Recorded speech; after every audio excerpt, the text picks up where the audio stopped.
On September 17, 2025, a judgment was pronounced by Malik Muhammad Awais Khalid, the Honorable Judge of the Lahore High Court Rawalpindi Bench.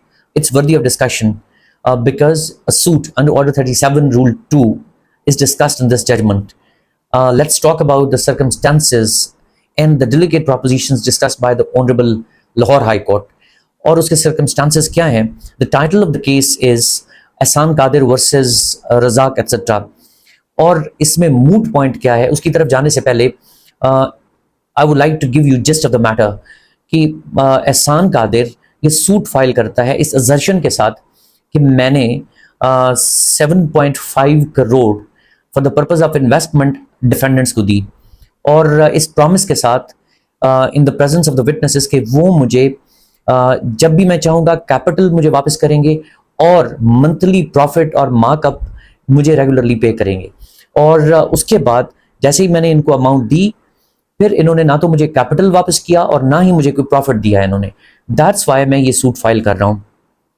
ये है crux of the matter. और later on he kept on insisting and repeating the request कि मुझे मेरा capital वापस किया जाए और मेरा मार्कअप और प्रॉफिट भी दिया जाए। लेकिन डिफेंडेंट्स ने इनिशियली इनकार किया और सब्सिक्वेंटली उसे एक चेक इशू किया 5 करोड़ का और बाकी उसके साथ प्रॉमिस किया कि 2.5 करोड़ उसको बाद में वो देंगे। और उसके बाद इनसफिशिएंट फंड्स की बुनियाद पर वो चेक डिसऑनर हो गया। एंड बीइंग एग्रीव्ड जो प्लेंटिफ है, फर्स्ट ऑफ ऑल उसने क्रिमिनल केस रजिस्टर करवाया अंडर 489F और सब्सिक्वेंटली पुलिस ने ऐड किया 406 और उसके बाद इवेंचुअली उसने ये प्रेफर किया कि वो आके ऑर्डर 37 रूल 2 का दावा फाइल करे। और ऑब्वियसली आफ्टर नोटिस जो डिफेंडेंट है he made his appearance and he sought leave to appear and defend. अब वो उसकी लीव टू डिफेंड ग्रांट हुई। That was a conditional permission कि लीव टू डिफेंड की कि वो अपनी श्योरिटीज अपनी श्योरिटी बॉन्ड सबमिट करवाएगा 5 करोड़ रुपए के और उसमें या वो एक श्योरिटी सबमिट करेगा या 2 sureties equivalent to the amount।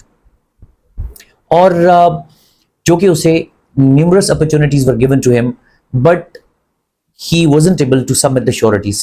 लेकिन उसने अदालत को रिक्वेस्ट भी की कि चूंकि वो उस इलाके का, उस डिस्ट्रिक्ट का नहीं है या तो जिस डिस्ट्रिक्ट का वो रेजिडेंट है वहां की उसे अलाउ किया जाए श्योरिटी बॉन्ड सबमिट करने का, अदरवाइज वो नहीं कर सकता। लेकिन उसे बहुत सारी अपॉर्चुनिटीज दी गई लेकिन वो ना करवा सका।